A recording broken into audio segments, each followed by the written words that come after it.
Bersyukur kepada Allah Subhanahu wa taala dengan lafaz hamdalah. Alhamdulillahi rabbil alamin.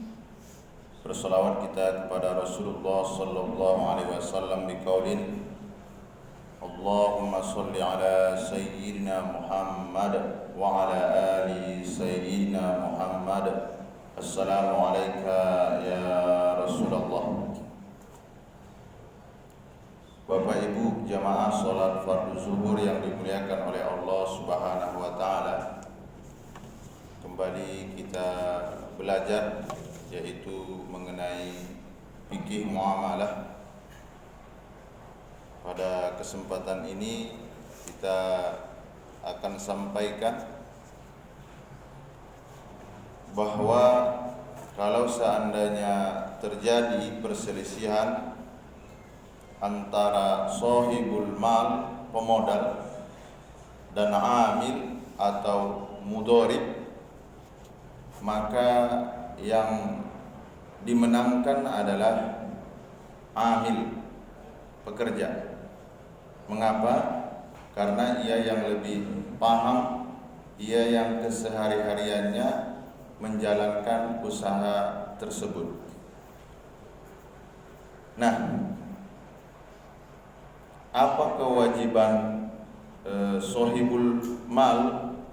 Kalau dalam persidangan dinamakan dengan pendakwa, dalam bahasa Arab dikatakan al-mudda'i. Apa kewajibannya? Kewajibannya ia harus mampu mendatangkan bukti.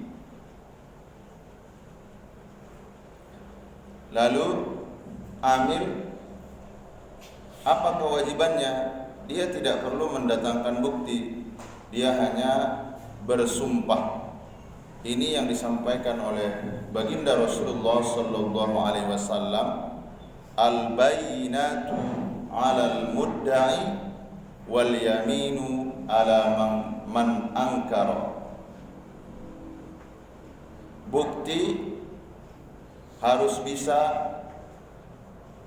dibuktikan oleh pendakwa, sementara bagi yang terdakwa ia hanya bersumpah. Seperti itu.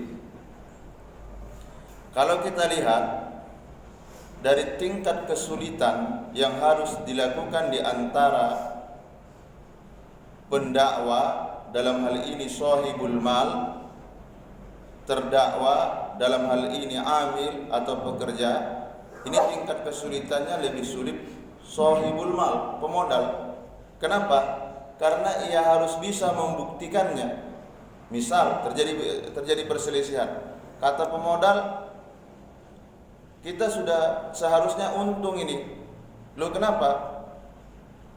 Transaksi jual belinya banyak, pelanggannya datang saja, nggak ada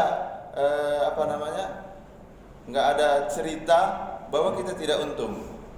Apa kata amil, orang yang melaksanakan? Iya, memang pelanggan tetap datang, tapi mereka hanya sekedar menawar-nawar saja, beli tak jadi. Nah, seperti itu. Lalu bagaimana ketika misalnya ini diputus? Nah, sebenarnya wilayah fikih muamalah itu dia hanya sekedar mendudukkan permasalahannya.